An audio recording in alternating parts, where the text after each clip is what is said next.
Live from New Delhi, you're watching DD India Live, India's voice to the world. I'm Preeti Kaur. Coming up in the next 30 minutes. India votes in the fourth phase of parliamentary election. 96 seats up for grabs across 10 states and union territories. 2 years into the Ukraine conflict, Russian President Vladimir Putin replaces Defense Minister Sergei Shoigu with economic specialist Andriy Belozov. Israeli forces return to northern Gaza. Israel says forces preventing Hamas from re-establishing military capabilities. U.S. Secretary of State Antony Blinken says Israel has no credible plan for Rafah. And in Spain, separatist parties lose power in Catalan regional election. Prime Minister Pedro Sanchez's Socialist Party wins election for the first time.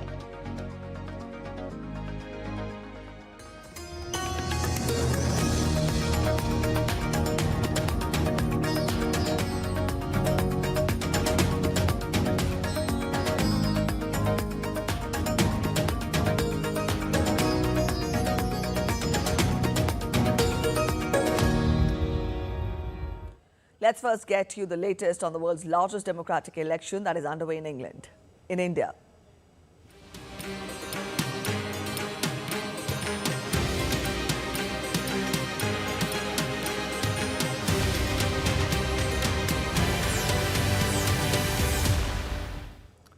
Voting is underway for phase 4 of the Lok Sabha elections, covering 96 constituencies spread over 9 states and a union territory. Now, polling is taking place in 13 seats in Uttar Pradesh, 11 in Maharashtra, 8 seats each in Madhya Pradesh and Bengal, 5 in Bihar, 4 each in Odisha and Jharkhand, and 1 in Jammu and Kashmir. A total of 1,717 candidates are in the fray for this phase of general elections. In this phase, over 19 lakh polling officials are deployed across 1,92,000 polling stations. Voting began at 7 a.m. and will end at 6 p.m. Upon completion of phase 4, polling will end in 23 states and union territories.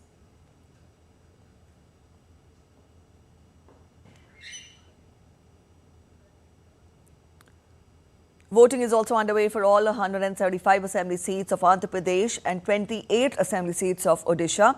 All the 25 Lok Sabha seats of Andhra Pradesh also are witnessing polls on the same day, that is the fourth phase of Lok Sabha elections currently on, along with 4 parliamentary seats in Odisha.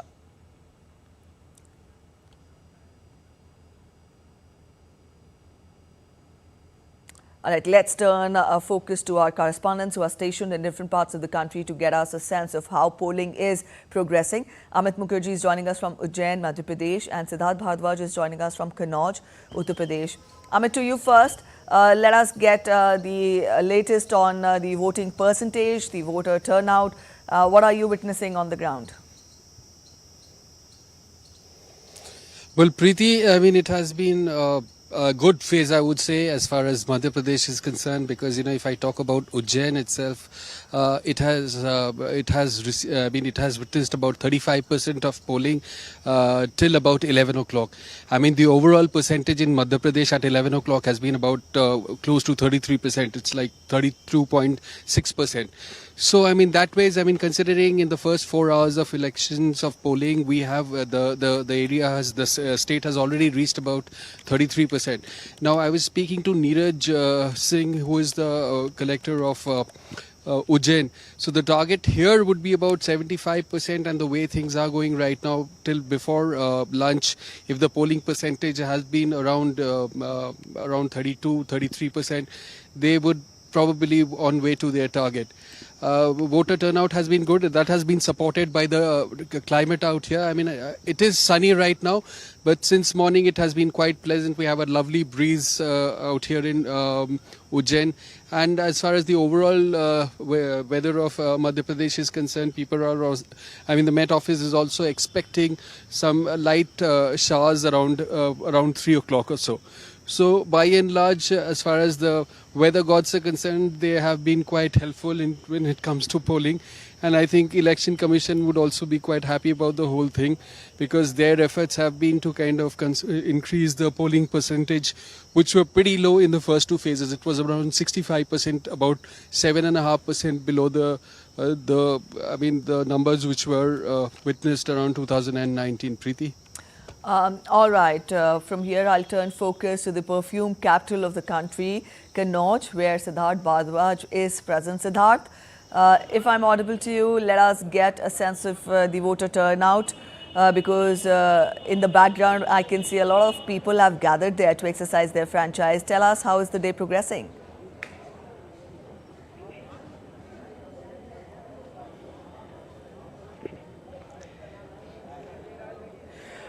Hi Preeti, first of all a very good afternoon to you. Now as far as the voter turnout is concerned, that I am here in Kannauj, like you said, the perfume capital. The voter turnout as of now is 29.9%. And you know, last time around in 2019, the total turnout was 60%. So as the day progresses, only after the polling will end, we'll get to know the figures, and that too approximate figures, you know, because it takes around 1 to 2 days to get the exact numbers that how the voting percentage of that particular area is. But as far as the voting is concerned here, as you can see, long lines behind me, people have come here. You know, I would like to request my camera person to pan the camera.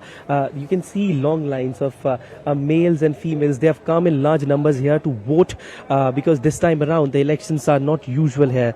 This is the seat which is the most focused seat out of the 13 seats up for grab in Uttar Pradesh, you know, Kannauj. And the reason, because Akhilesh Yadav is contesting from this particular seat. You know, people and local residents here, Preeti, say that had it been Akhilesh Yadav's nephew, the contest would have been one-sided, you know, perhaps. But now, with Akhilesh Yadav coming into the fray and Subrat Pathak is his opponent, the contest has become more interesting. There's certainly a nail-biting contest is up on the cards. Akhilesh Yadav has been MP here continuously for 3 times. Remember, Preeti, in 2000, 2004 and 2009 as well. And then in 2012, he vacated the seat, and Dimple Yadav won here in by-election unopposed. Then Dimple Yadav, you know, defeated the Dimple Yadav's opponent Subrat Pathak by around 19,000 votes. And in 2019, the political landscape here in Kannauj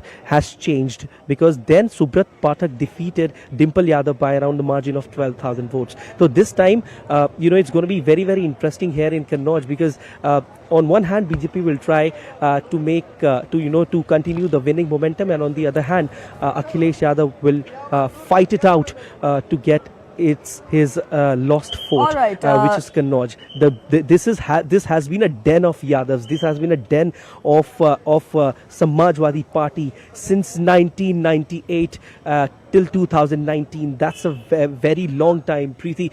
You know, the result will definitely on June 4th tell us that whether BJP has been able to defend that seat, or Samajwadi Party made a comeback. Yes, that was about the fight in Kannauj. But then this is for the first, you know, after 2017 assembly polls, Congress and SP are coming together, and then we've also seen how BJP is also leaving no stone unturned to the voters. At the same time, BSP has not been able to open its account in 6 of the constituencies. So put all this together, how do you gauge the political temperament in the state? How do you gauge the prospects of these parties? What is at stake in the state which has the majority of the Lok Sabha seats?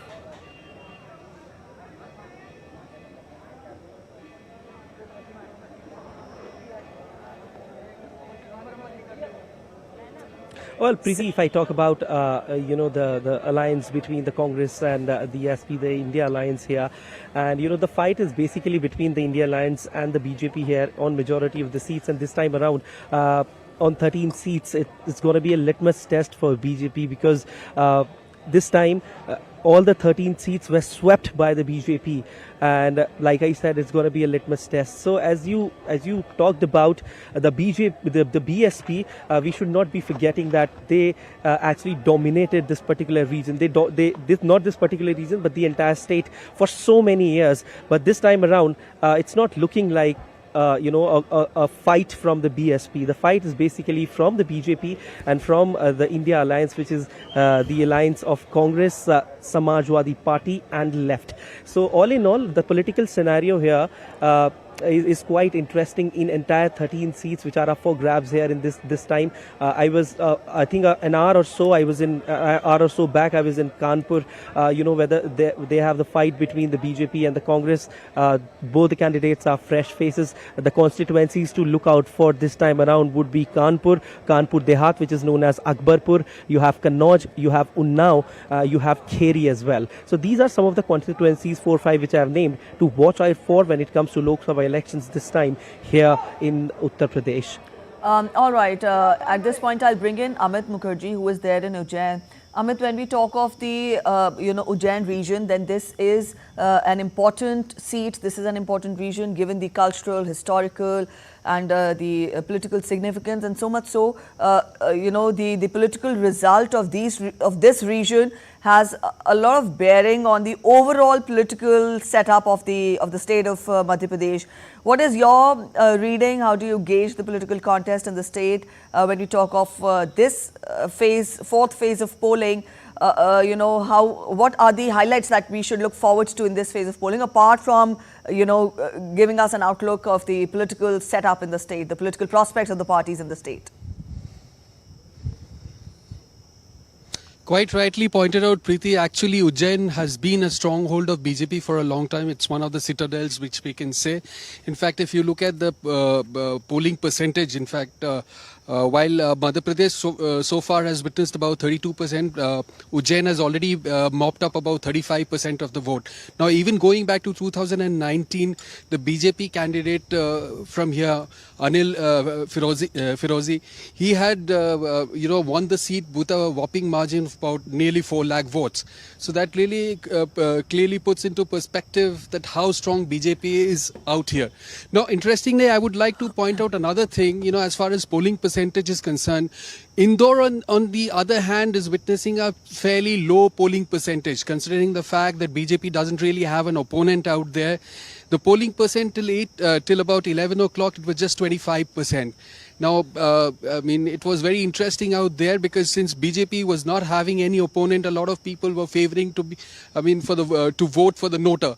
So it would be very interesting to see at the end of the day, out of these 25% which have been polled so far, and in fact, going further also, considering again there is no opponent, no fight between any political party, as BJP doesn't really have a rival. One would really expect the polling percentage not to go up very high.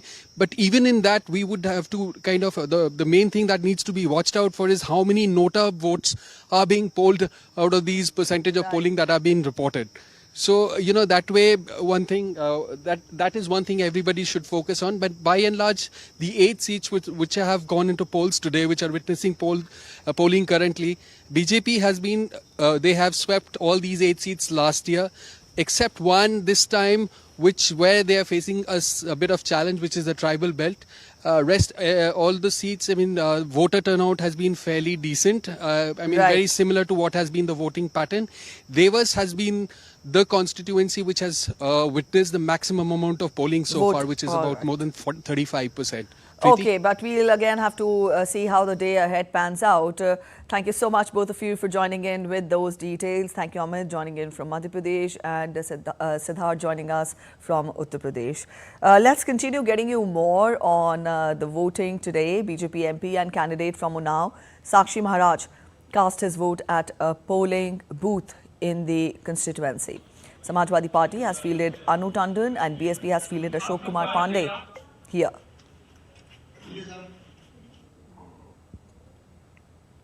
Uttar Pradesh Minister and BJP candidate for Pilibhit constituency, Jitin Prasad, also cast his vote at a polling booth in Shahjahanpur.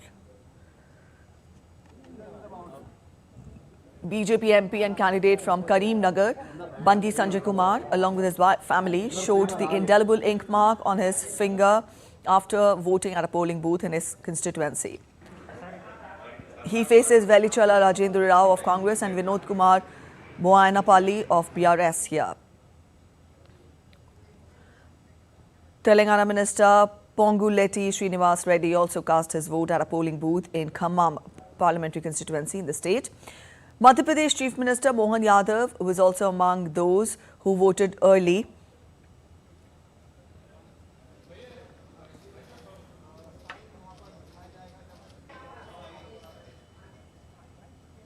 BJP leader from West Bengal, Agni Mitra Paul, cast her vote at a polling booth in Asansol Lok Sabha constituency. The constituency sees the contest between TMC's Shatrughan Sinha and BJP's SS Ahluwalia. In Jammu and Kashmir, Jammu Kashmir National Conference Chief Farooq Abdullah, along with his son Omar Abdullah, exercised their right to vote at a polling booth in Srinagar.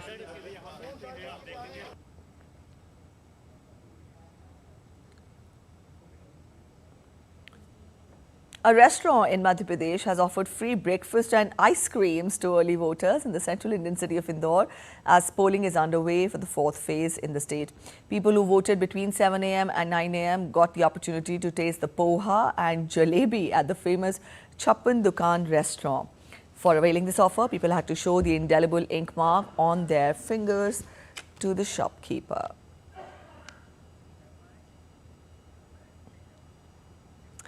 Campaigning for the fifth phase of Lok Sabha elections, scheduled for May 20th, is also gaining momentum. Political leaders are holding public meetings and roadshows across the nation.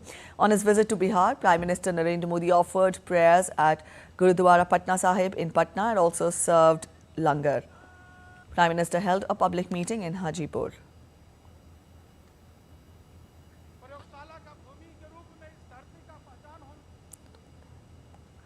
Later in the day, Prime Minister will also hold a road show in the holy city of Varanasi and will also offer prayers at Kashi Vishwanath Temple.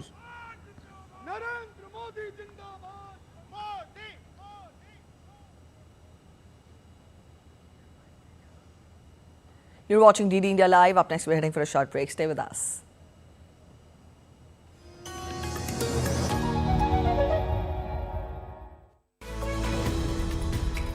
We just don't bring you the news as it unfolds. We get to the heart of the matter. We don't just present facts, we demystify complex social, political and economic events. We break stories that shape the world's present and future because you deserve the truth. I am Tanvi Taneja from New Delhi. I'm Ollie Barrett from London. I'm Nick Harper from Washington, D.C.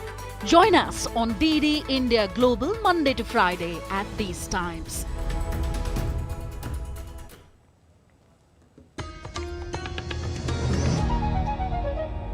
Welcome back after the break. You're watching DD India Live. Let's get to international updates. In a surprise move, Russian President Vladimir Putin has replaced Sergei Shoigu as the defense minister.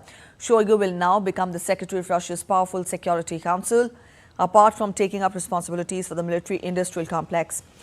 Also, Shoigu will be replaced by economist and former Deputy Prime Minister Andrei Belozov as Moscow seeks to better utilize the defense budget.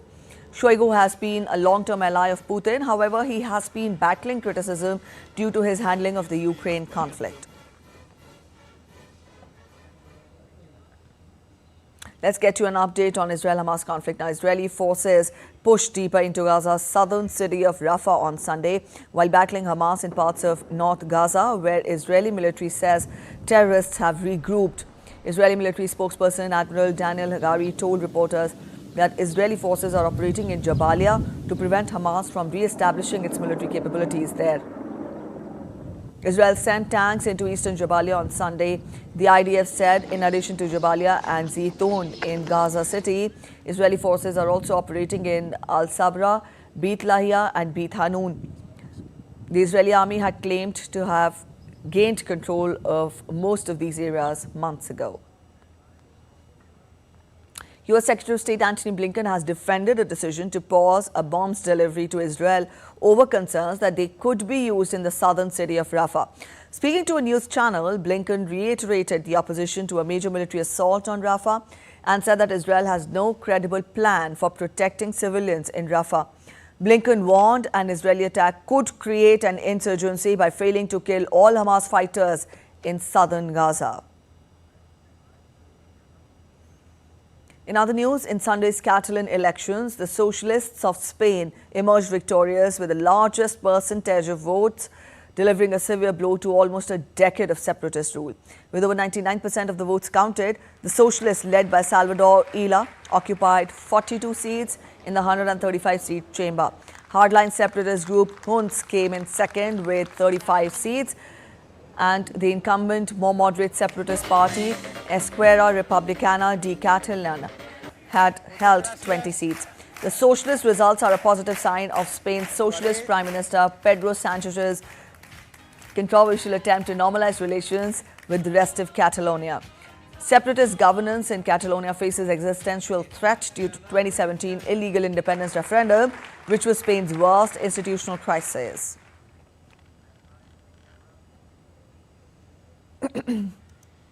The Philippine Coast Guard is committed to sustaining a presence in the disputed area of the South China Sea to ensure China does not carry out reclamation activities at the Sabina Shoal. Philippine Coast Guard has deployed ships to Sabina Shoal, where it accused China of building an artificial island amid an escalating maritime probe. Since the ship's deployment in mid-April, the PCG said that it had discovered piles of dead and crushed coral that had been dumped on the sandbars of Sabina Shoal, altering their sizes and elevation. The shoal, which Manila calls Escoda, lies within the Philippines' exclusive economic zone. It is the rendezvous point for vessels carrying out resupply missions to Filipino troops stationed on a grounded warship at the second Thomas Shoal, where Manila and China have had frequent maritime run-ins. Tens of thousands of Georgians have taken to the streets of the capital Tbilisi to protest a controversial foreign influence bill backed by the government. Georgian Prime Minister Irakli Kobakidze earlier vowed to push ahead with the law that has sparked political crisis and mass protests.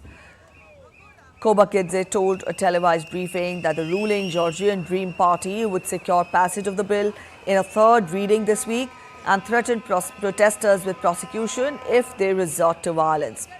The dispute over the bill has come to be seen as key to whether Georgia, which has had traditionally warm relations with the West, continues to push for European Union and NATO membership or instead build ties with Russia. Let's move to weather updates now. Death toll from heavy rains in Brazil's Rio Grande do Sul state rose to 143 as the rains continue to pour in the state. Brazil's weather service, Metsul, called the situation extremely worrying. Another 125 people remain unaccounted for in the state, where rivers are reporting rising levels.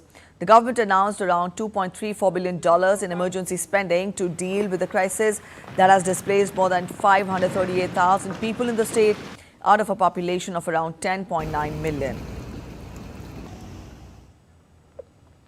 Indonesia's Ibu volcano erupted on Monday morning, spewing thick columns of grey ash several kilometers into the sky. Whereas flash floods and mudslides in Indonesia's West Sumatra province have killed at least 37 this weekend.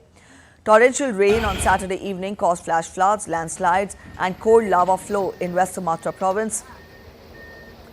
Disaster management authorities grappled to rescue 15 missing people. The season's first major wildfire has spread to roughly 10,000 hectares across Western Canada as authorities issued an evacuation order for a community in British Columbia and warned of poor air quality across the provinces. The federal government has forecast higher than normal spring and summer temperatures across the country. The officials warn that Canada could face another catastrophic wildfire season. Talking of sports now, Novak Djokovic was knocked out of the Rome Open in the third round on Sunday by Alejandro Tabello in a stunning 6-2, 6-3 defeat for the 24-time Grand Slam champion. Chilean Tabello earned the biggest win of his career by ending Djokovic's bid for a record-extending 41st Masters 1000 title in just over an hour. Alejandro Tabello is ranked 32 in the world, but was hugely impressive and claimed his first win over a top 10 opponent. The 36-year-old was eliminated 2 days after being accidentally struck on the head by a bottle as he signed autographs following his second-round win over Corentin Moutet on Friday. In cricket, Gujarat Titans will host Kolkata Knight Riders in match 63 of the IPL in Ahmedabad on Monday. After becoming the first team to qualify for the IPL playoffs on Saturday, Kolkata will look to confirm its place in top 2 on Monday by getting the better of Gujarat Titans. On the other hand, after defeating Chennai in the last match played on Friday, the Titans will be eager to beat Kolkata and keep their slim hopes of reaching the playoffs alive. Royal challengers Bangalore earned their 5th consecutive win on Sunday by beating Delhi Capitals. That's it in this edition of DD India Live, but let us know your thoughts on the news of the day. For those of you on the go, you can get all the latest news and updates from India and across the world on the DD India mobile app. The app is available on both Android and iOS platforms. Scan the QR code on the screen to download now. We'll be back with more news as it breaks here on DD India. I'm Preeti Kaur signing off, and from all of us here in Delhi, thanks for watching DD India Live.